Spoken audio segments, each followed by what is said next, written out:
O mundo em que vivemos hoje resulta de uma combinação de fatores cuja gestação político-econômica teve início nos anos 80, com a vitória do projeto neoliberal e a explosão científica e tecnológica estimulada pelo processo de globalização. As realidades nacionais foram interligadas a tal ponto que não existem mais fronteiras na sociedade da informação. Os problemas que afligem a população são comuns a todos, independentemente do grau de desenvolvimento de cada nação. De igual forma, as ameaças se tornaram globais e enfrentá-las exige esforço conjunto e diálogo permanente. A revolução tecnológica dos últimos anos não trouxe exclusivamente benefícios e conforto. A velocidade de transformação e disseminação das informações favorece o conhecimento, mas também permite que operadores fora do sistema se aproveitem dessas plataformas para fins destrutivos, muitas vezes violentos, e para semear o ódio. O Brasil e a Nova Zelândia foram palcos recentes desse tipo de violência planejada e articulada, nas mesmas redes virtuais, onde pessoas de bem trocam informações, compartilham experiências e imagens e cultivam as relações humanas de qualidade. É o nosso primeiro recado: não ao ódio. Nosso desafio não se limita ao combate ao terrorismo real ou cibernético. A atuação do crime organizado, o tráfico internacional de drogas, as crises ambientais e humanitárias nos permitem concluir que não há mais mares tranquilos para que possamos navegar. Somado a isso, vivemos um cenário de incerteza no campo comercial, onde assistimos a uma guerra que alimenta o protecionismo e prejudica a livre concorrência. A América Latina não está indiferente às transformações em curso do mundo. Nossas sociedades sinalizaram de maneira clara e democrática o desejo por uma nova estratégia de inserção global, que privilegie a economia de mercado, o livre empreendedorismo e a proteção da propriedade privada. Governos anteriores enveredaram por um projeto que se mostrou inadequado para atender a esses anseios e que, em muitos casos, gerou crises que desestruturaram o sistema produtivo nacional. A Venezuela é um caso emblemático dessa falência. Naquele país vizinho, ocorreu uma apropriação sistemática dos meios de produção por parte de um grupo corrupto, liderado pelo então presidente Hugo Chávez. O país foi sucateado em benefício dos integrantes do regime. A chegada de Maduro ao poder, um líder fraco e sem o carisma de seu antecessor, somente acelerou o processo de deterioração que sofre aquele país. No Brasil, esse processo foi interrompido com o impeachment da presidente Dilma Rousseff, mas, sobretudo, com a resposta nas urnas do eleitorado, que escolheu, por ampla maioria, a Jair Bolsonaro como seu legítimo representante. Durante vários anos, os governantes brasileiros procuraram utilizar a máquina do Estado para resolver todos os problemas e, ao mesmo tempo, tomar de assalto as riquezas advindas do crescimento econômico e da valorização das commodities. Essa sistemática perversa afundou o país em uma das mais graves crises políticas e econômicas de todos os tempos. O Estado se tornou ainda mais ineficiente e a corrupção atingiu níveis inimagináveis em toda a administração pública. A onda que se seguiu e que elegeu Bolsonaro constituiu-se em um misto de indignação e um vigoroso movimento do resgate do país e de seu orgulho como nação. Nosso objetivo primordial nesse sentido é o de restabelecer a confiança no país e nas suas instituições e retomar o caminho do desenvolvimento econômico e social.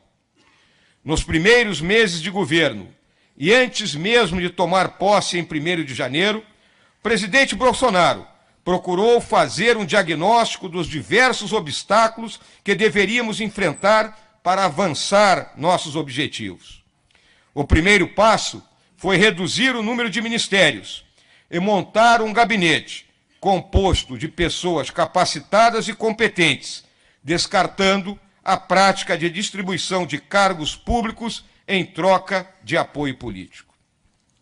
Para atacar os problemas mais complexos e prementes da recuperação econômica e da crise na segurança pública, foram escolhidos os senhores Paulo Guedes e Sérgio Moro. Ambos já formularam, em suas respectivas áreas de competência, os primeiros projetos para atacar frontalmente as dificuldades vividas em nosso país. Em menos de 100 dias, a reforma da Previdência e o pacote anticrime foram encaminhados para apreciação do Congresso Nacional. Outros ajustes igualmente necessários também iniciaram o processo de debate no Congresso, mas a prioridade do momento é a reforma previdenciária.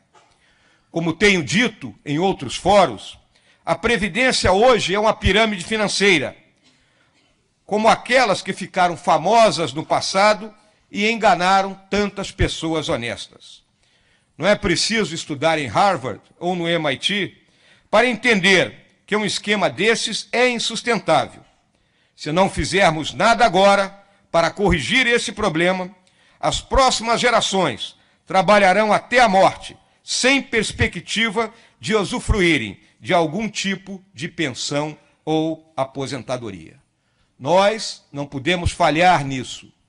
É a nossa responsabilidade com toda essa juventude que está aqui sentada. Senão, romperemos aquilo que é fundamental numa nação, o pacto de gerações. Ao mesmo tempo, as contas públicas percorreram um caminho de deterioração constante nos últimos anos, em grande parte devido ao aumento significativo dos gastos primários, especialmente aqueles compulsórios e as decisões equivocadas de governos anteriores em relação a esse tema. O ajuste fiscal nesse aspecto é peça-chave se queremos estabilizar a dívida pública em relação ao PIB no médio prazo. Outro entrave que precisa ser superado consiste na baixa taxa de crescimento da nossa produtividade. Essa dificuldade se explica por diversos fatores. Por isso, as medidas deverão ter caráter multidisciplinar, combinando reforma tributária com abertura econômica e comercial, privatizações e a reforma de nosso sistema educacional. É imperativo aliviar o peso do Estado das costas do setor produtivo. O nosso sistema tributário é confuso, é caótico e é extremamente elevado para um país do nosso porte. A fim de avançar nesse processo de liberação da cadeia produtiva, impõe-se também a tarefa de simplificar a estrutura burocrática que tolhe a livre atuação das forças do mercado, o estabelecimento de novos negócios e o empreendedorismo são práticas consagradas nas sociedades modernas que desejam embarcar na nova revolução tecnológico-industrial que já se iniciou. A influência política e o excesso de regulação não podem ser instrumentos de atraso para o Brasil, que deseja e precisa participar dessa revolução. Nada disso terá efeito se o país continuar mergulhado em um ambiente de insegurança e violência, no qual o crime organizado intimida e coage os cidadãos e os órgãos do poder público. Para lidar com o crime e os criminosos, teremos que atuar em várias frentes. A legislação deve ser reforçada de maneira que as penas sejam cumpridas de fato. Temos que pôr um fim ao regime de progressão que só beneficia os criminosos e também ao tratamento dado a menores de idade infratores. É um tema que tem que ser discutido pela sociedade. O sistema prisional deve ser reestruturado de forma a impedir que as prisões sejam colônias de férias que vemos hoje, de onde os cartéis comandam o crime organizado. Nossa polícia, por tua vez, deve ser melhor treinada e capacitada para encarar não só a criminalidade urbana, mas igualmente os ilícitos transnacionais que ocorrem em nossas fronteiras. Esse trabalho deve acontecer em paralelo ao esforço constante pela melhoria das condições de vida da população marginalizada, que não se sente atendida e muito menos protegida pelo Estado. Parcela da nossa classe política ainda atua com uma lógica do século XIX, onde todo o arcabouço normativo deve estar refletido na Constituição Federal, levando ao que o nosso STF julgue tudo, do alfinete ao foguete.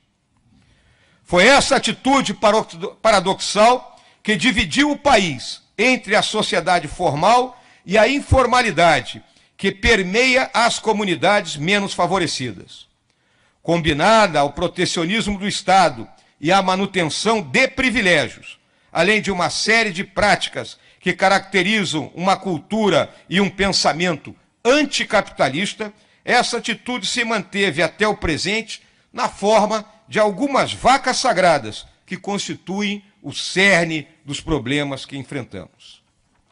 Caros alunos e alunas, vocês têm o privilégio de estudar em uma das universidades mais prestigiosas do mundo.